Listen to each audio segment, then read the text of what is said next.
नमस्कार। किस्सा गोई के YouTube चैनल में आपका स्वागत है। हिंदी में एक से बढ़कर एक कहानियां लिखी गई हैं, जिनमें से कुछ को क्लासिक का दर्जा प्राप्त है।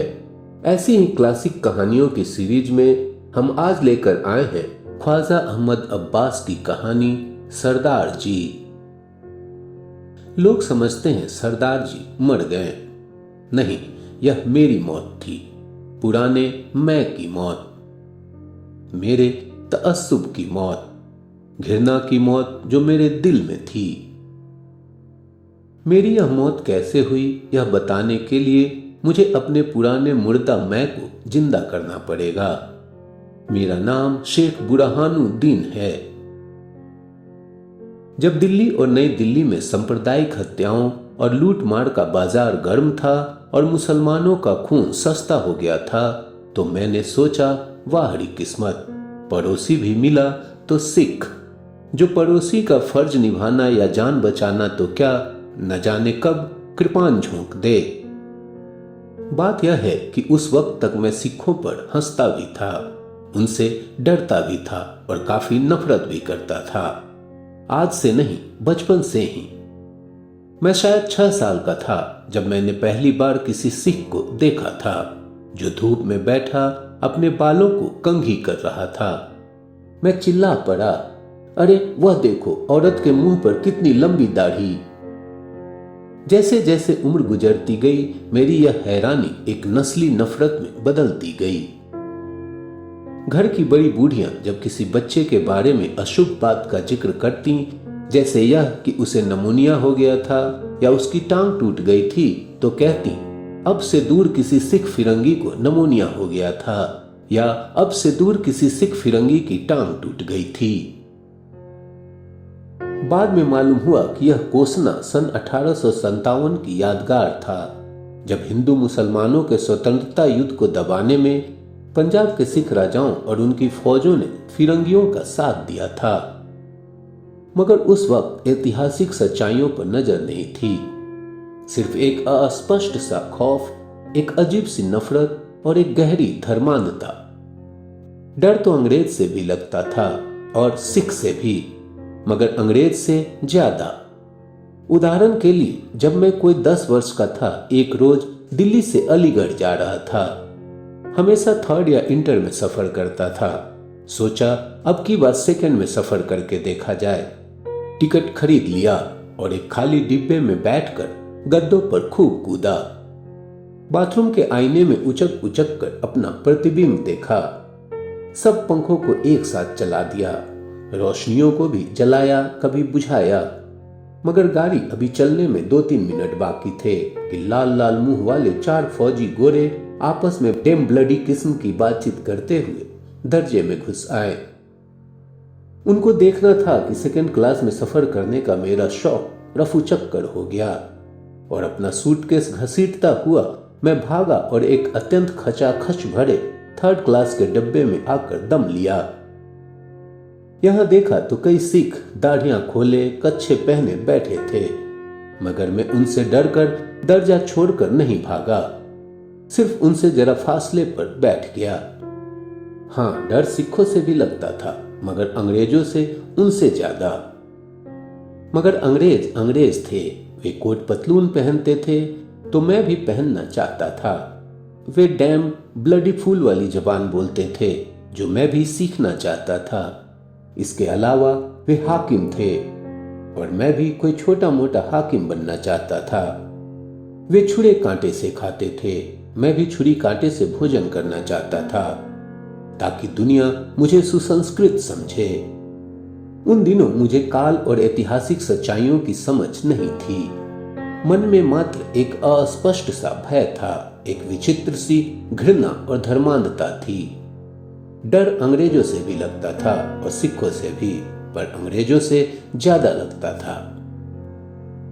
मगर सिखों से जो डर लगता था, उसमें नफरत घुल मिल गई थी। कितने अजीब अजीब थे ये सिख, जो मर्द होकर भी सिर के बाल औरतों की तरह लंबे लंबे रखते थे। यह और बात है कि अंग्रेज फैशन के नकल में सिर के बाल मुड़ाना मुझे भी पसंद नहीं था। अब्बा के इस हुक्म के बावजूद कि हर जुम्मा को सिर के बाल खसखसी कराए जाएं। मैंने बाल खूब बढ़ा रखे थे ताकि हॉकी और फुटबॉल खेलते वक्त बाल हवा में उड़े जैसे अंग्रेज खिलाड़ियों के। अब्बा कहते यह क्या औरतों की तरह पट्टे बढ़ा रखे हैं, मगर अब्बा तो थे ही पुराने विचारों के।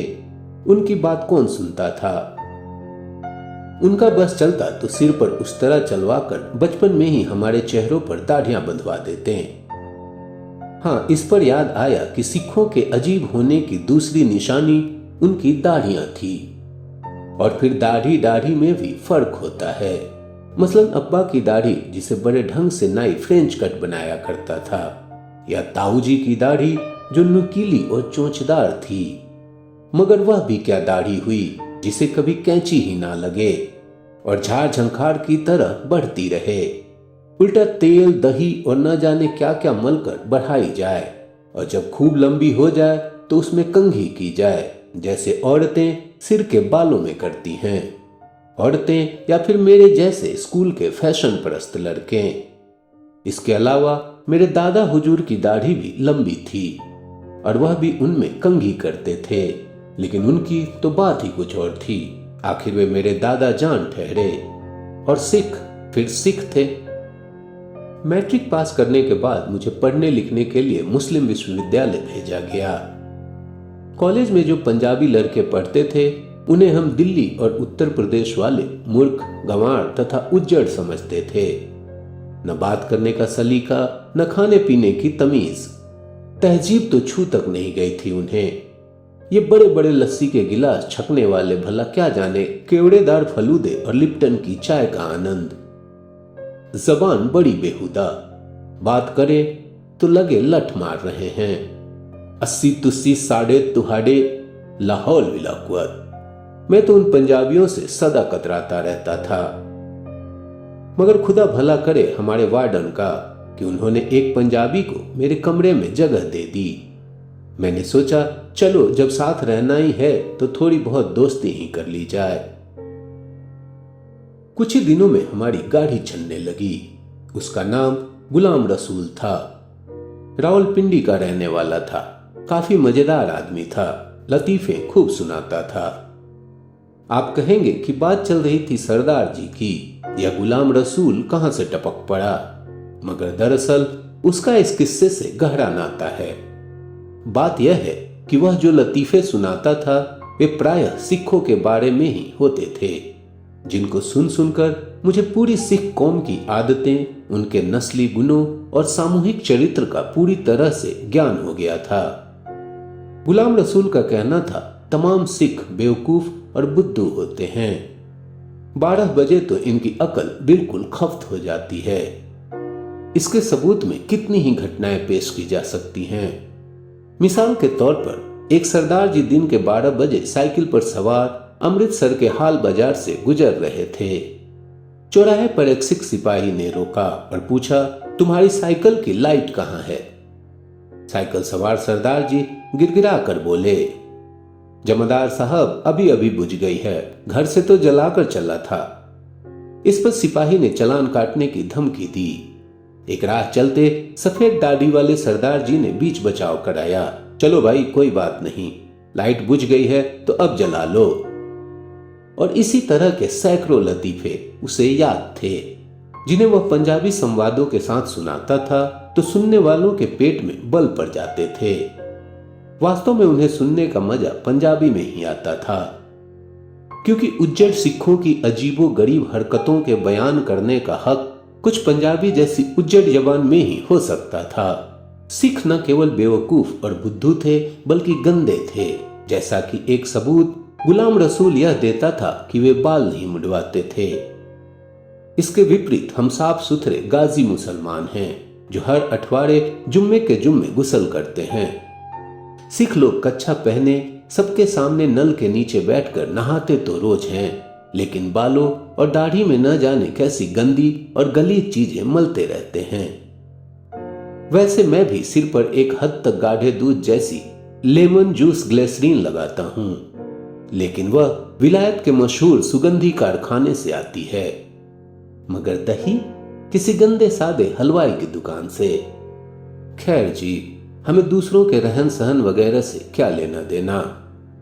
पर सिखों का एक सबसे बड़ा दोष यह था कि उनमें अखड़ता, बदतमीजी और मारधाड़ में मुसलमानों का मुकाबला करने का हौसला था। अब देखो ना, दुनिया जानती है कि एक अकेला मुसलमान 10 हिंदुओं या सिखों पर भारी पड़ता है।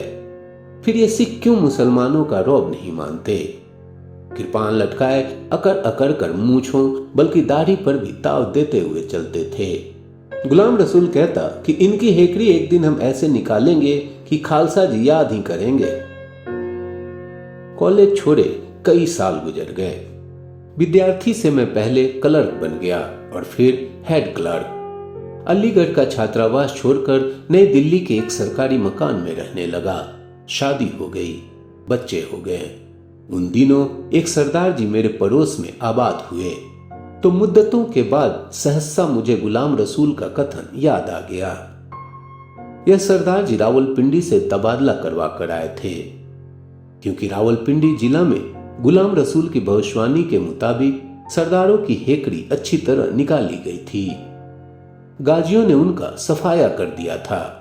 बड़े सुरमा बनते थे, कृपाने लिए फिरते थे। बहादुर मुसलमानों के आगे उनकी एक न चली। उनकी दाढ़ियां मुड़कर उन्हें मुसलमान बनाया गया था। जबरदस्ती उनका खतना किया गया था। हिंदू अखबार हमेशा की तरह मुसलमानों को बदनाम करने के लिए लिख रहे थे कि मुसलमानों ने सिख औरतों, बच्चों का कत्ल किया है। हालांकि यह कार्य इस्लामी परंपरा के खिलाफ है। कोई मुसलमान मुजाहिद कभी औरत या बच्चे पर हाथ नहीं उठाता। हो न हो अखबारों में औरतों और बच्चों की लाशों के जो चित्र छापे जा रहे थे वे या तो जाली थे या सिखों ने मुसलमानों को बदनाम करने के वास्ते खुद अपनी औरतों और बच्चों का कत्ल किया होगा। रावलपिंडी और पश्चिमी पंजाब के मुसलमानों की असलियत सिर्फ इतनी है कि मुसलमानों की बहादुरी की धाक बैठी है, और अगर नौजवान मुसलमानों पर हिंदू और सिख लड़कियां खुद लट्टू हो जाएं तो उनका क्या कसूर है यदि वे इस्लाम के प्रचार के सिलसिले में इन लड़कियों को शरण में ले लें। हाँ, तो सिखों की कोरी बहादुरी का भांडा फूट गया था। भला अब तो मास्टर तारा सिंह लाहौर में कृपान निकालकर मुसलमानों को धमकी दें।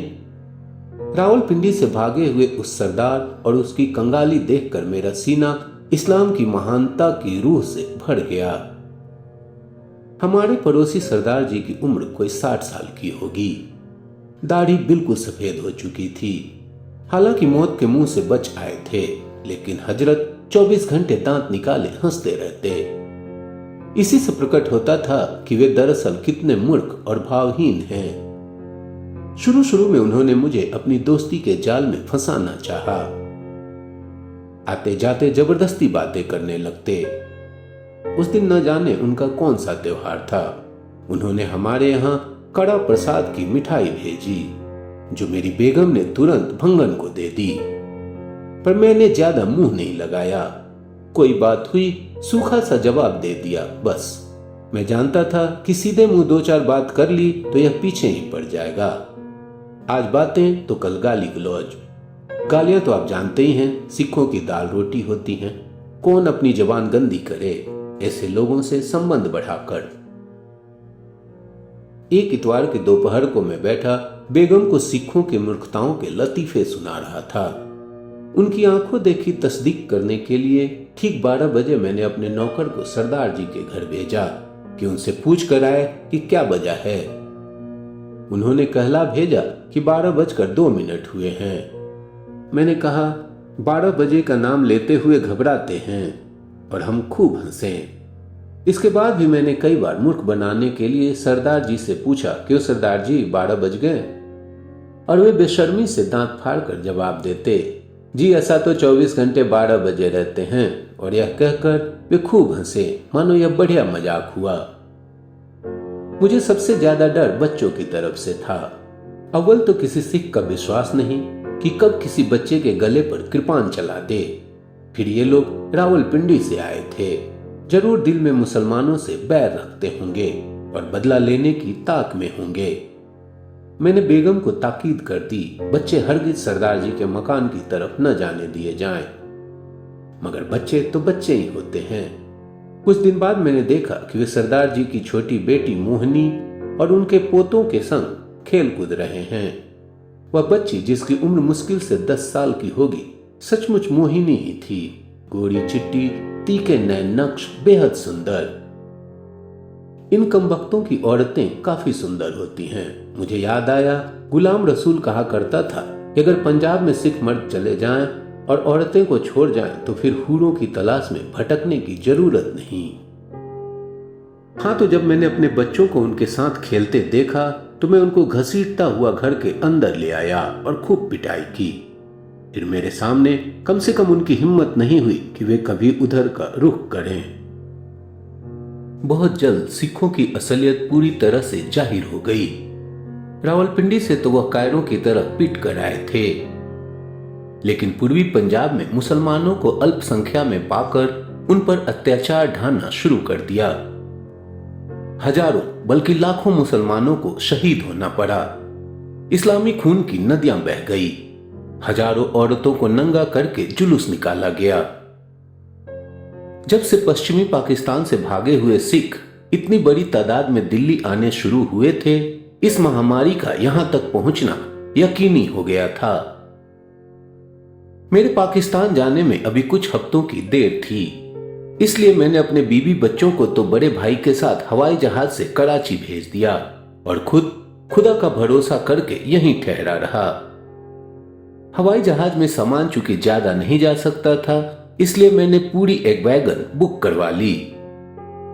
मगर जिस दिन मैं सामान भेजने वाला था, उस दिन सुना कि पाकिस्तान जाने वाली गाड़ियों पर हमले किए जा रहे हैं, इसलिए सामान घर में ही पड़ा रहा। 15 अगस्त को आजादी का जश्न मनाया गया, पर मुझे इस आजादी से भला क्या दिलचस्पी थी। मैंने छुट्टी मनाई और दिन भर लेटा लेटा डॉन तथा पाकिस्तान टाइम्स पढ़ता रहा। दोनों अखबारों में इस घोषित आजादी के परखच्चे उड़ाए गए थे और सिद्ध किया गया था कि किस प्रकार हिंदुओं और अंग्रेजों ने मुसलमानों का बीज नाश करने की साजिश की थी। यह तो हमारे कायदे आजम का ही चमत्कार था कि पाकिस्तान लेकर ही रहे। फिर भी अंग्रेजों ने सिखों के दबाव में आकर अमृतसर जो है हिंदुस्तान को दे दिया, वरना सारी दुनिया जानती है कि अमृतसर शुद्ध इस्लामी शहर है और यहाँ की सुनहरी मस्जिद संसार में गोल्डन मॉस्क के नाम से मशहूर है। नहीं, वह तो गुरुद्वारा है और गोल्डन टेम्पल कहलाता है। सुनहरी मस्जिद तो दिल्ली में है। सुनहरी मस्जिद ही नहीं, जामा मस्जिद, लाल किला भी, निजामुद्दीन औलिया का मजार, हुमायूं का मकबरा, सफदरजंग का मदरसा, यानी चप्पे चप्पे पर इस्लामी हुकूमत के निशान मौजूद हैं। फिर भी आज इसी दिल्ली, बल्कि कहना चाहिए कि शाहजहानाबाद पर हिंदू साम्राज्य का झंडा फहराया जा रहा था। सोचकर मेरा दिल भर आया कि दिल्ली जो कभी मुसलमानों की राजधानी थी, सभ्यता और संस्कृति का प्रमुख केंद्र थी, हमसे छीन ली गई और हमें पश्चिमी पंजाब और सिंध, बलूचिस्तान वगैरह जैसे उज्जड़ और गंवारू इलाकों में जबरदस्ती भेजा जा रहा था, जहां किसी को साफ सुथरी उर्दू बोलनी भी नहीं आती, जहां सलवारों जैसा जोकराना लिबास पहना जाता है, जहां हल्की फुल्की पाव भर में 20 चपातियों की बजाय 2-2 सेर की नानें खाई जाती हैं। फिर मैंने दिल को मजबूत कर लिया कि कायदे आजम और पाकिस्तान की खातिर यह कुर्बानी तो हमें देनी ही होगी। मगर फिर भी दिल्ली छोड़ने के ख्याल से दिल मुरझाया ही रहा। शाम को जब मैं बाहर निकला और सरदार जी ने दांत निकाल कर कहा, क्यों बाबूजी, तुमने खुशी नहीं मनाई? तो मेरे जी में आया कि उनकी दाढ़ी को आग लगा दूं। हिंदुस्तान की आजादी और दिल्ली में सिख शाही आखिर रंग लाकर ही रही। अब पश्चिमी पंजाब से आए हुए रिफ्यूजियों की संख्या हजारों से लाखों तक पहुंच गई। ये लोग असल में पाकिस्तान को बदनाम करने के लिए अपने घर बार छोड़ वहां से भागे थे। यहां आकर गली कूचों में अपना रोना रोते फिरते हैं। कांग्रेसी प्रोपेगेंडा मुसलमानों के विरुद्ध जोरों से चल रहा है और इस बार कांग्रेसियों ने चाल यह चली कि बजाय कांग्रेस का नाम लेने के राष्ट्रीय स्वयंसेवक संघ और शहीदी दल के नाम से काम कर रहे थे। हालांकि दुनिया जानती है कि ये हिंदू चाहे कांग्रेसी हो या महासभाई, सब एक ही थैली के चट्टे बट्टे हैं। चाहे दुनिया को दिखाने की खातिर वे बाह्य रूप से गांधी और जवाहरलाल नेहरू को गालियां ही क्यों न देते हों। एक दिन सुबह खबर मिली कि दिल्ली में कत्लेआम शुरू हो गया है। करोल बाग में मुसलमानों के सैकड़ों घर जला दिए गए, चांदनी चौक के मुसलमानों की दुकानें लूट ली गईं और हजारों का सफाया हो गया। खैर, मैंने सोचा नई दिल्ली तो एक अरसे से अंग्रेजों का शहर रहा है। लॉर्ड माउंटबेटन यहाँ रहते हैं, कम से कम यहाँ तो मुसलमानों पर ऐसा अत्याचार नहीं होने देंगे। यह सोचकर मैं दफ्तर की तरफ चल पड़ा, क्योंकि उस दिन मुझे अपने प्रोविडेंट फंड का हिसाब करना था। असल में इसीलिए मैंने पाकिस्तान जाने में देरी कर दी थी। अभी मैं गोल मार्केट तक ही पहुंचा था कि दफ्तर का एक हिंदू बाबू मिला। उसने कहा, कहां चले जा रहे हो? जाओ, वापस जाओ, बाहर ना निकलना। कनॉट प्लेस में बलवाई मुसलमानों को मार रहे हैं। मैं वापस भाग आया। अपने स्क्वायर में पहुंचा ही था कि सरदार जी से मुठभेड़ हो गई। कहने लगे, शेख जी फिक्र न करना, जब तक हम सलामत हैं तुम्हें कोई हाथ नहीं लगा सकता। मैंने सोचा कि इसकी दाढ़ी के पीछे कितना कपट छुपा हुआ है। दिल में तो खुश है कि चलो अच्छा हुआ मुसलमानों का सफाया हो रहा है, मगर जबानी हमदर्दी जताकर मुझ पर एहसान कर रहा है, क्योंकि सारे स्क्वायर में बल्कि तमाम सड़क पर मैं अकेला मुसलमान था। मुझे इन काफिरों की सहानुभूति या दया नहीं चाहिए। मैं अपने क्वार्टर में आ गया कि मैं मारा भी जाऊं तो 10-20 को मारकर सीधा अपने कमरे में गया, जहां पलंग के नीचे मेरी शिकारी 2 नाली बंदूक रखी थी। जब से दंगे शुरू हुए थे मैंने कारतूस और गोलियों का जखीरा जमा कर रखा था, पर वहां बंदूक न मिली। सारा घर छान मारा, उसका कहीं पता न चला।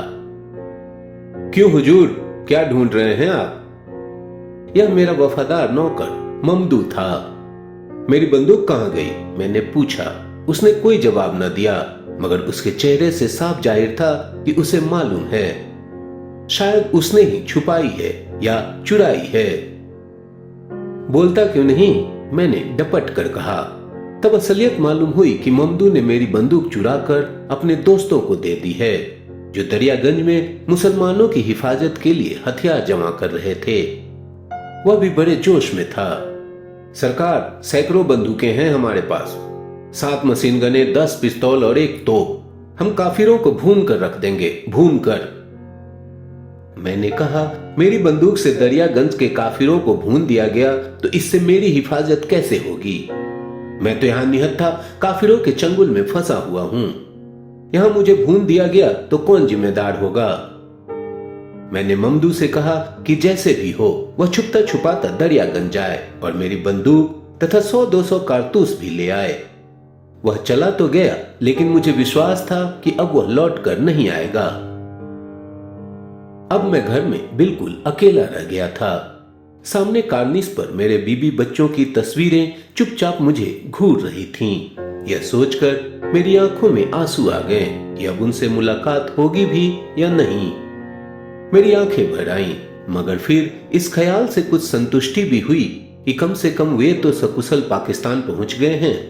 काश मैंने प्रोविडेंट फंड का लालच न किया होता। सत श्री अकाल, हर हर महादेव। दूर से आवाजें करीब आ रही थीं। ये दंगाई थे, ये मेरी मौत के दूत थे।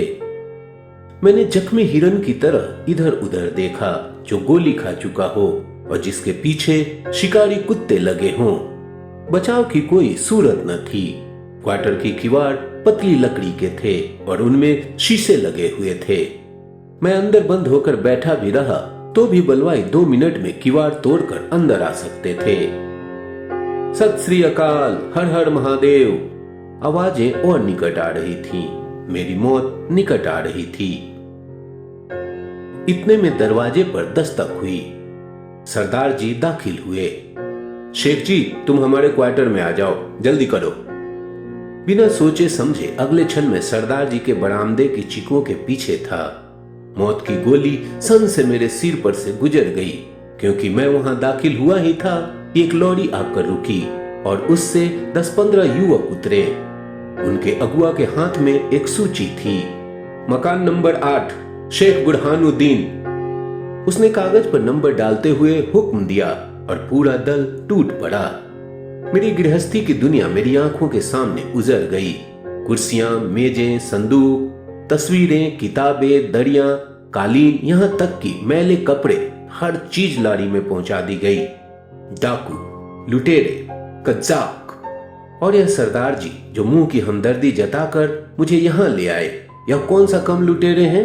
वे बाहर जाकर बलवाइयों से बोले, ठहरिए साहब, इस घर पर हमारा हक है, हमें भी लूट का हिस्सा मिलना चाहिए। यह कहकर उन्होंने अपने बेटे और बेटी को इशारा किया और वे भी लूट में शामिल हो गए। कोई मेरी पतलून उठाए चला आ रहा था, कोई सूटकेस और कोई मेरे बीवी बच्चों की तस्वीरें ला रहा था। लूट का यह सारा माल सीधे अंदर वाले कमरे में पहुंचाया जा रहा था। अच्छा रे सरदार, जिंदा रहा तो तुझसे भी निपट लूंगा। मगर उस वक्त तो मैं चूं भी नहीं कर सकता था, क्योंकि तंगाई जो सबके सब हथियार बंद थे मुझसे कुछ ही गज के फासले पर जमा थे। उन्हें मालूम हो गया कि मैं यहां हूं तो फिर, अरे अंदर जाओ तुसी। सहसा मैंने देखा कि सरदार जी हाथ में नंगी कृपान लिए मुझे भीतर बुला रहे हैं। मैंने एक बारगी उस दड़ियल चेहरे को देखा जो लूट मार की भागदौड़ से और भी डरावना हो गया था, और फिर कृपान को जिसकी चमकीली धार मुझे मौत की दावत दे रही थी। बहस करने का मौका नहीं था। अगर मैं जरा भी बोला और बलवाइयों ने सुन लिया तो अगले ही पल गोली मेरे सीने से पार होगी। कृपान और बंदूक वाले कई बलवाइयों से कृपान वाला बुढ़ा बेहतर है। मैं कमरे में चला गया, झिझकता हुआ चुपचाप। यहां नहीं जी, अंदर आओ। मैं और अंदर कमरे में चला गया, जैसे बकरा कसाई के साथ बलि की वेदी में दाखिल होता है। मेरी आंखें कृपान की धार से चौंधियाई जा रही थी। यह लो जी, अपनी चीजें संभाल लो, कहकर सरदार जी ने वह सारा सामान मेरे सामने रख दिया जो उन्होंने और उनके बच्चों ने झूठ मूठ की लूट में हासिल किया था। सरदारनी बोली, बेटा अफसोस कि हम तेरा कुछ भी सामान नहीं बचा सके। मैं कोई जवाब न दे सका। इतने में बाहर से कुछ शोर शराबा सुनाई दिया। बलवाई मेरी लोहे की अलमारी निकालकर तोड़ने की कोशिश कर रहे थे। इसकी चाबियां मिल जाती तो मामला आसान हो जाता। चाबियां तो अब इसकी पाकिस्तान में मिलेंगी। भाग गया ना डरपोक, मुसलमान का बच्चा था तो मुकाबला करता। नन्ही मोहनी मेरी बीवी की कुछ रेशमी कमीजें और गरारे न जाने किससे छीन कर ला रही थी। उसने बलवाइयों की बात सुनी तो बोली, तुम बड़े बहादुर हो, शेख जी डरपोक क्यों होने लगे? वह तो कोई भी पाकिस्तान नहीं गए। नहीं गया तो यहां से कहां मुंह काला कर गया? मुंह काला क्यों करते? वह तो हमारे घर। मेरे दिल की धड़कन पल भर के लिए बंद हो गई।